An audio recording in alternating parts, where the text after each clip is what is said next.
race fans. Welcome to the preview show. I'm Coon alongside Cavanna in Studio 3, getting ready to make history this weekend, NASCAR's first ever street course, and they're doing it in one of the biggest sports towns in the world. Chicago. It's finally here. We've been talking about it for so long, and you mentioned the word history. This could prove to be the biggest weekend in NASCAR history because when that green flag flies, it proves NASCAR can go anywhere. Any city, you don't need a racetrack, you make a racetrack, and we'll see that for the first time in Chicago. That's why it's such a big deal. And what else we're going to see is, because it's right in the middle of the city, some historic landmarks of Chicago. The Chicago skyline, Lake Michigan, Grant Park, Buckingham Fountain, and I'm hoping the winner jumps in. Yeah, that's a great new tradition. They got to start that on Sunday. And when they're going by all those great places, it's going to be a tight race course. It's going to be on the streets. It's going to be tight turns, too wide going through some of those things. So that's going to make it hard to pass. But this is NASCAR. You know the passes are going to happen. Aggression will find itself. So while it may be tough,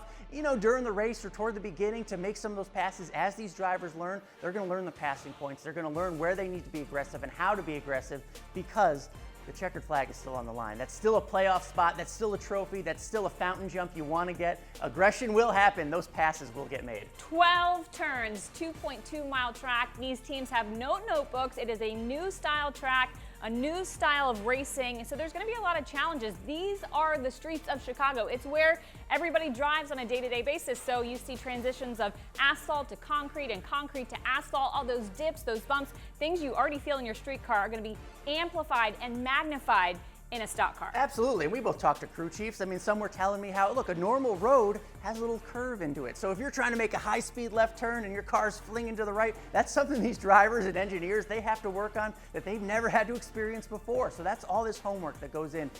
Drivers will obviously win the race, but best teams, the best prepared teams, may be the ones that have the best shot on Sunday. And typically teams would be able to test at a new track, at a new course, and manufacturers would be able to test as well to add all that information to the sim. That is a no-go this time, so completely blank slate. These teams are really going to have to embrace it. Yeah, and teams and the drivers as well, and there's some good drivers in this field, adding to the ones that we normally see on Sundays. Jenson Button is back, Formula One champion. We saw him in COTA. He really got that NASCAR experience, learning how aggressive you have to be. And he's been on street courses before, Formula One champion. I'm also looking at this guy, SVG. You heard of him? Shane Van Gisbergen. If you haven't, look him up. I was looking on. He's a pretty good race car driver. Very good race car driver. 3-time champion in V8 supercars. A V8 supercar, if you don't know, high speed, V8, has fenders. What does that sound like? It sounds a lot like the next-gen car. So if he is good in a V8 supercar, he has a great shot at being great in a next-gen car. He's with Trackhouse Racing, Project 91, and the fact that it's new for everybody is at a blank slate. Maybe his talent can rise to the top and get him a top 5, a top 10. I've never been so excited for one of these interlopers to come in because it's a blank slate and he can use his talent. And SVG already getting his feet wet. He was in Nashville. The Shadow Team Trackhouse was down there with Suarez in the pits, just getting a feel for the NASCAR world. But some other drivers we maybe look at. AJ Allmendinger, he's won on 2 different street courses on the kart side of things. What about the road course racers? Michael McDowell, Chris Buescher, Austin Cindric. Yeah. Does this bode well for them? Absolutely. Austin Cindric has so much experience in so many different types of racing, including street courses. But we haven't mentioned the 22 yet. And I have this little saying, when it's new, go with the 22. They just seem to win, right? They seem to win these first-time races like the Coliseum, Gateway, Bristol Dirt. There's something about Joey Logano. What do you think it is that makes him rise to the occasion? It is their adaptability. They just jump in, feet first, hands-on when it comes to new things. Like you mentioned, the Clash, Gateway, Bristol Dirt, adaptability. And then I'm also thinking about patience. You're going to have a lot of patience, not just with what the track is giving you, but what these cars are giving them on the streets of Chicago, also the competition. So really patient drivers. So maybe that serves the veterans well. Patiently aggressive. It's always a weird term in NASCAR, but you're going to need it if you want that checkered flag.